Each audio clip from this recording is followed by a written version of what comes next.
مقامات агентии مبارزه با коррупсия یک زنی را که افسر بلندرتبه ملیسا را به تجاوز جنسی در اتاق کاریش و تماجوی متهم میکند با خود او و نزدیکانش روبرو و بازپرسی کردند. شعلا دولتوف ساکن شهر خوجند میگوید دلمراد شادیزاده سردار شعبه تفتیشاتی ریاست کارهای داخلی شهر خوجند از او در عوض قطع پرونده جنایی $30,000 ستانیده و یک دفعه هم در اتاق کاریش تجاوز کرده است.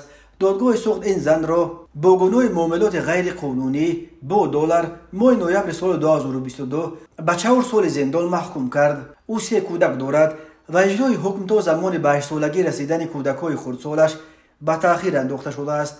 شعلا دولتوف در عریضه‌اش به نام رهبران تاجیکستان صحنه تجاوز را که به ادعای او ماه ینور صورت گرفته است نقل کرده و گفته است با وجود عاملگی او و خبردار بودن دلمراد شادیزاده به او دست درازی کرد. وزارت امور داخلی ادعای شعلا دولتوف را دروغ نامیده و میگوید که شعلا دولتوف برای جبر دیده و بیگناه وانمود کردن خود به یگان دلیل به پدپلکوونیک میلیتسا دلمراد شادیزاده تهمت زده است.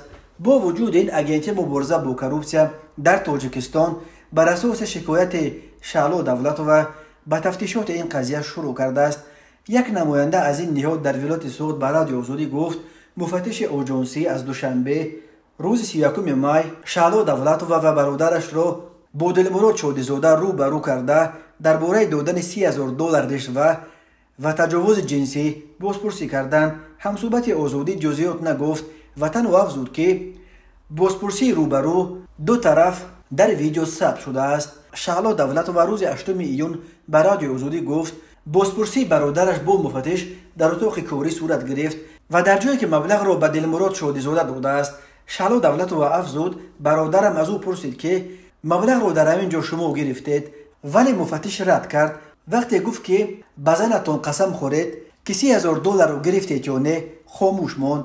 به گفته مصاحب ما بعد صحبت روبرو با برادرش و دلمراد شادیزاده مفتش سپس او را با این پدپلکوونیک میلیتسا روبرو کرده و درباره تجاوز پرسیده است. شعلا دولتوف افزود پس از برادرم ما را با مفتش روبرو کردند. نشانه ها و خال و داغ‌های بدن او را گفتم. وقتی لباسش را پایان کرد به نوار گرفتند. به مفتشان گفتم که وقتی دست درازی کرد گفتم که حامله دار هستم، گوش نکرد. دلمراد شادیزاده سردار شعبه تفتیشاتی کارهای داخلی شهر خوجند بعد این بازپرسی ها به زنگای ما پاسخ نداد، ولی قبلا در صحبت تلفنی روز 15 می به رادیو آزادی گفت در مورد مبلغ و تجاوز به ناموس این همه نادرست است.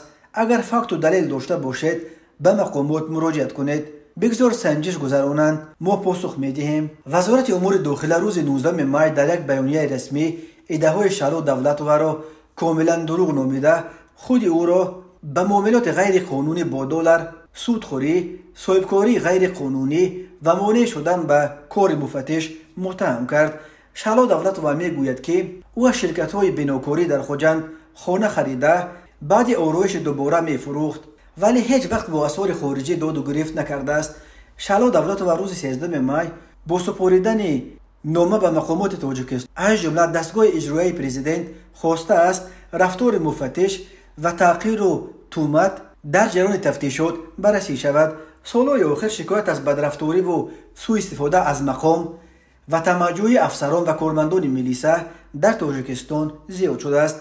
در گذشته هم وزارت امور داخلی را یکی از وزارت‌های آلوده به فساد در کشور نامیدند.